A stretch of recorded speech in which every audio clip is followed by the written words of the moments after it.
खुशामदीद दोस्तों, आप सबका स्वागत है। कई दोस्तों ने मुझे कहा है कि आपका क्या ख्याल है ये जो डिबेट हुआ है, does God exist, Javed Akhtar साहब और मुफ्ती शमाइल के दरमियान। तो मेरा जवाब ये है कि गॉड की एग्जिस्टेंस ना प्रूव की जा सकती है ना डिसप्रूव की जा सकती है। देयर इज़ नो वे। ये जो कंटिंजेंसी आर्गुमेंट है, ये एक एक्सियम है उन लोगों का जो समझते हैं कि किसी चीज़ का भी आगाज़ कहीं न कहीं ज़रूर होना चाहिए। अ, ये कोई साइंटिफिक प्रिंसिपल नहीं है, अलबत्ता डिस्कशन बहुत पुराना ये एक्सियम जो है कि एवरीथिंग नीड्स अ क्रिएटर।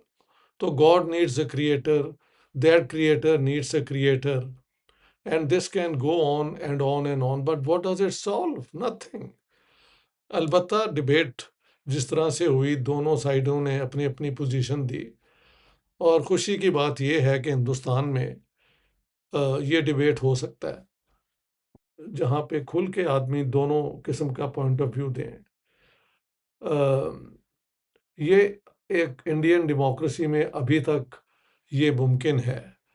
मुझे याद है कि बचपन में लाहौर में जो है ना, ये पुराना लाहौर वॉल्ड सिटी, इसके बाहर एक पैच होता था ग्रीन, और ख़ास तौर पे सर्दियों में, गर्मियों में भी ये होता होगा, लेकिन हम सर्दियों में वाले साहब के साथ जाते थे वहाँ पे, और वहाँ उस पैच के इर्द-गिर्द कई किस्म के ये डिस्कशंस हो रही होती थी। पोएट्स अपनी-अपनी पोएट्री प्रेज़ेंट कर रहे हैं।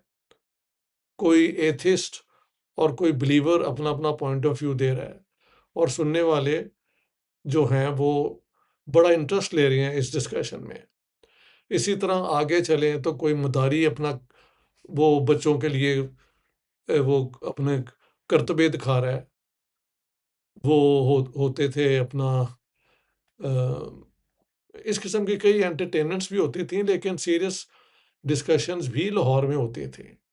अभी तक ये जो कल्चर है कि आप लोगों के ऊपर इल्ज़ाम लगा दें और उनके ऊपर झूठे केस बना दें, अभी ब्लैक होल वालों ने उस पे बहुत लाइट डाली और बहुत उनकी हिम्मत है कि इस किस्म की डिस्कशन हुई।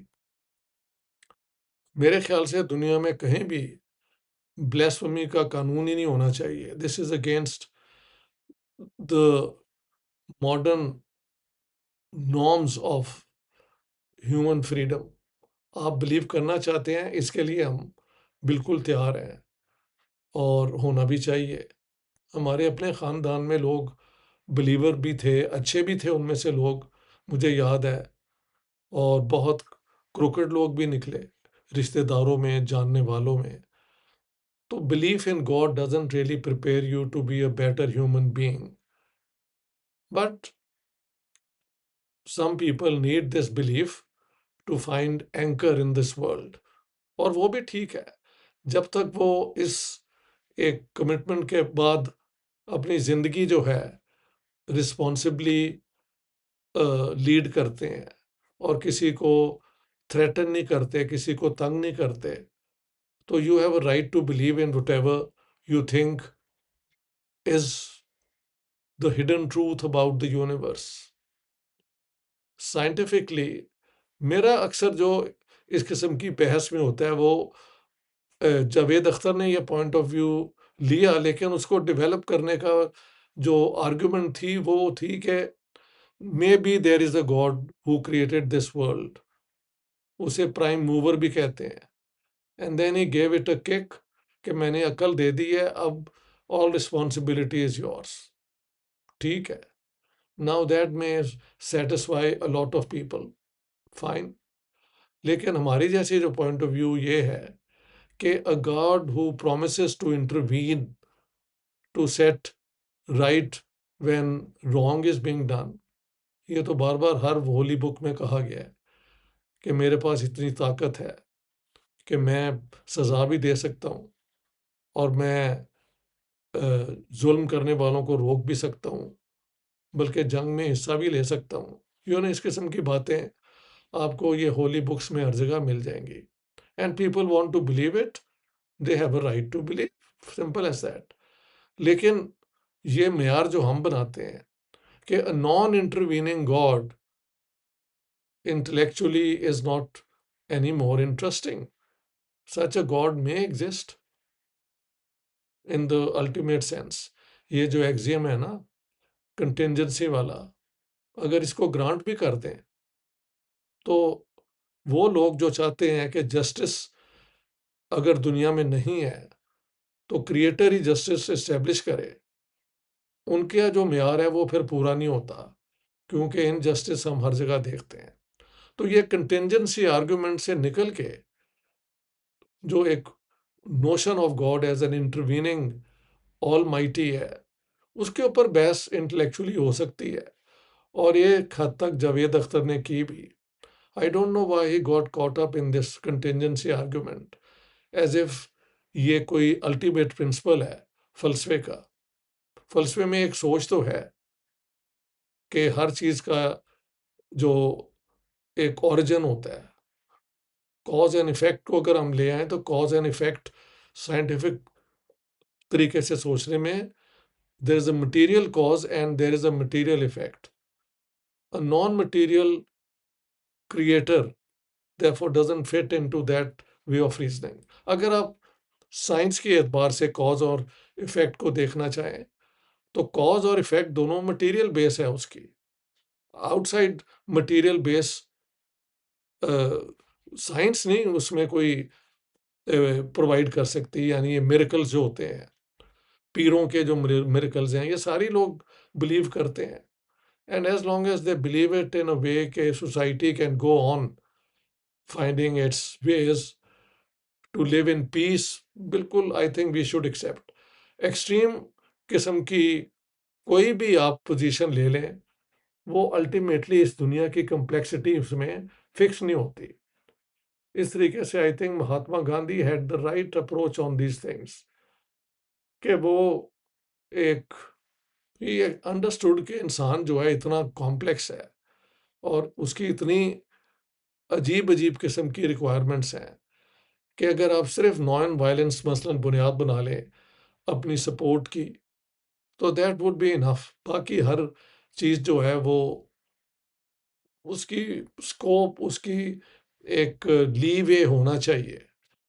तो जो ये डिबेट हुआ, इन अ वे कुछ लोगों ने इतराज़ भी किया है कि ये डिबेट क्यों करने दिया।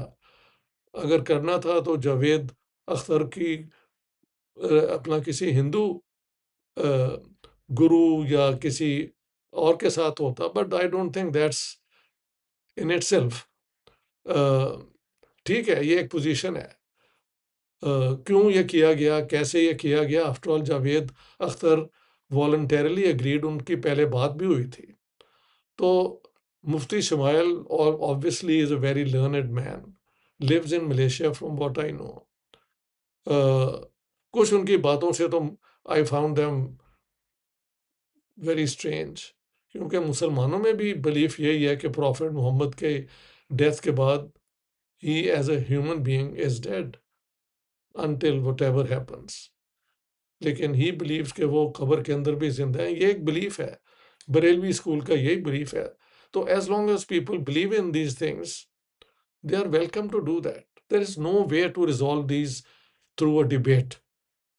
बिलीफ जो है ना, ईमान, वो आर्ग्यूमेंट के जरिए हैंडल नहीं हो सकता।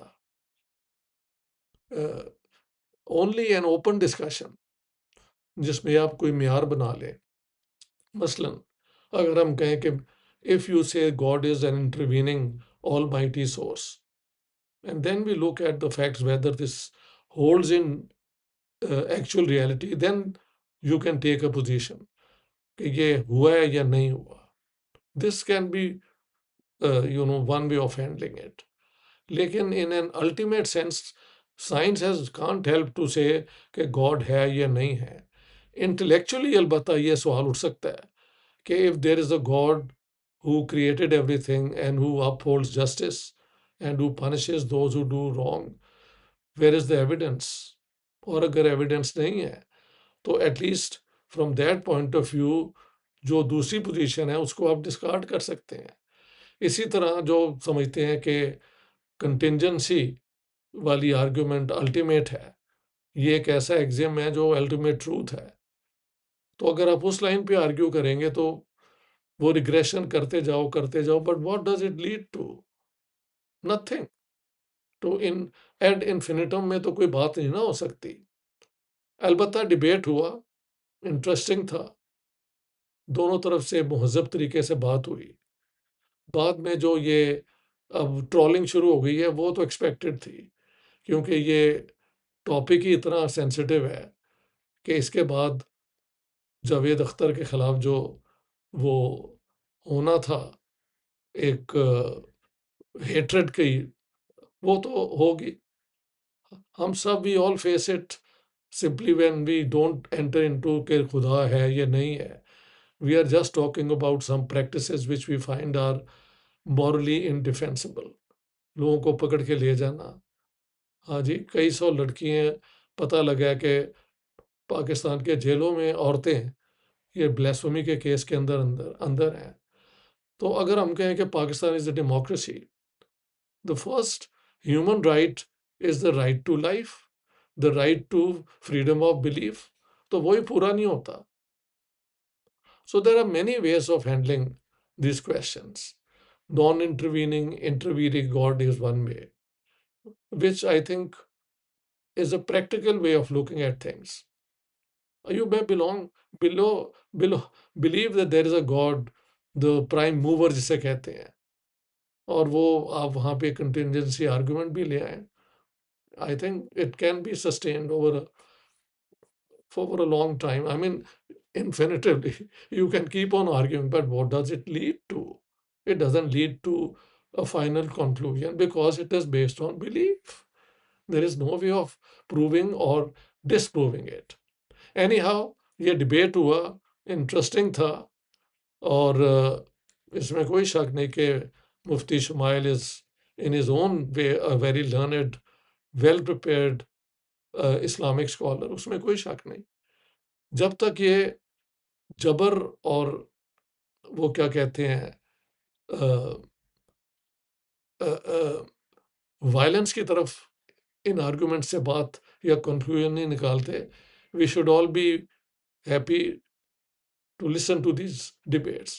जैसे मैंने कहा है, लेट 50s में मुझे याद है, अर्ली 60s तक, लेट 50s में, मिड 50s में मुझे याद है, आई वॉज वेरी स्मॉल, तो ये सब डिबेट्स लाहौर के इर्द गिर्द होती थी और लोग सुनते थे और फिर घर अपने चले जाते थे। वहाँ पे मैंने किसी को मारते हुए नहीं देखा। It was a established tradition, शायद पार्टीशन से पहले की ये थी, जो कंटिन्यू हुई बहुत देर तक। I have been witness to it myself. तो इस किस्म की डिस्कशंस जो हैं वो अपनी जगह इंटरेस्टिंग होती हैं, and in a way this debate means कि इंडिया में ये बात खुल के हो सकती है बिलीवर्स और नॉन बिलीवर्स के दरमियान। ये डिबेट कभी अल्टीमेटली रिजॉल्व तो हो नहीं सकता, वो भी हमें सबको शुरू से पता था। एनी हाउ, आई थॉट लोगों ने मुझे बार बार पूछा तो मैं अपना पॉइंट ऑफ व्यू भी दे दूं। Thank you very much, all the best.